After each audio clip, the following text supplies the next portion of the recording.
Hi, this is Tim Sudol going through my demonstration video for Project 5 for the Embedded Software and Real-Time Operating Systems class at Johns Hopkins University, 715, and this is spring 2023. We're going to start by just walking through the code real quick just to give you an idea of what it is doing.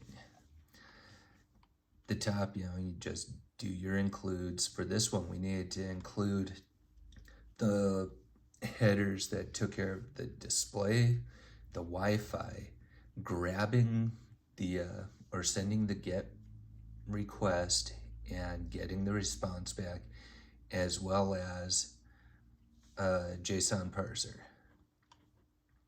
This is my sanitized version of the source code where I removed the SSID and my password and my key. I left the location there. It's just Mesa, Arizona. Start off by declaring a few variables we're going to be using. You initialize the display. Now I use this tutorial from Random Nerd Tutorials on how to send the request and get a response back. Basically, you begin with the connection between the ESP8266 and the server. You get the response back. As long as the response is greater than 0, you do get some data back. 200 is the only one that is actually good, but I did not add additional error checking on that. It dumps the response into a string, and then down here it just returns that string after it closes the connection. Initialize the serial port as well as the display.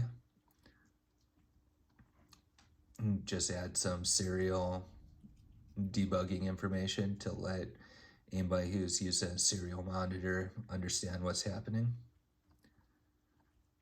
Start up the Wi-Fi. We're just in a client mode, not doing anything special.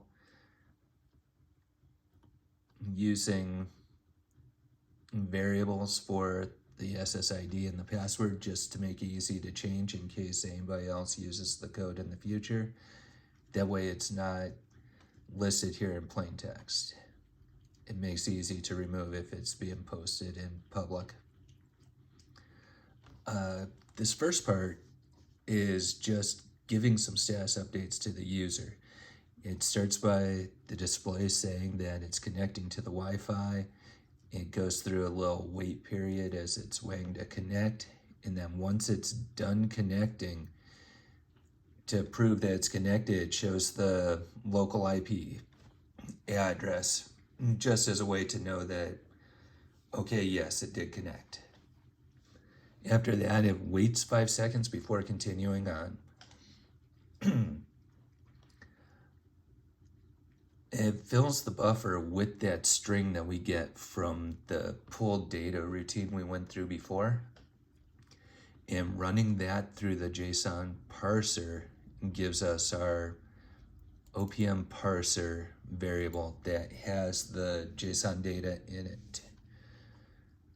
Set the display up. It's going to clear the display. Now the top part of the display is going to show the temperature and the humidity.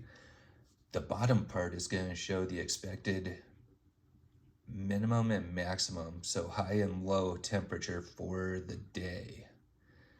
We start off by doing a text align left to make sure everything looks nice and neat. Grab the temperature, the humidity, the low and the high from that JSON data. Spit it out to the serial port just so for debugging or a quick glance to see what it was.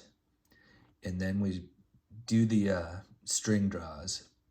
This will display the temperature and the humidity. I start 5 pixels in just to give it a border around. It keeps it looking neat and and you're not crowding the edge of the display.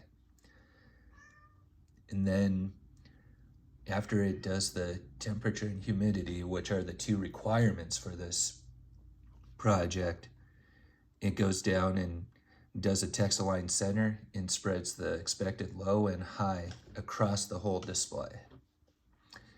Finally, it updates the display to see the new information on it, yield the progress over to give control to the microcontroller in case anything else needs to happen while it's waiting, and then I'll wait 30 seconds before refreshing the data. Next, we'll show a demonstration using the microcontroller.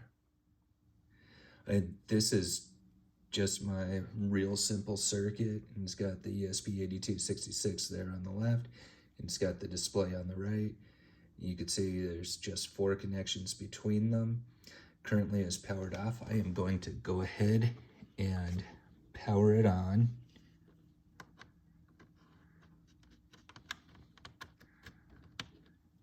We could see that connecting to Wi-Fi.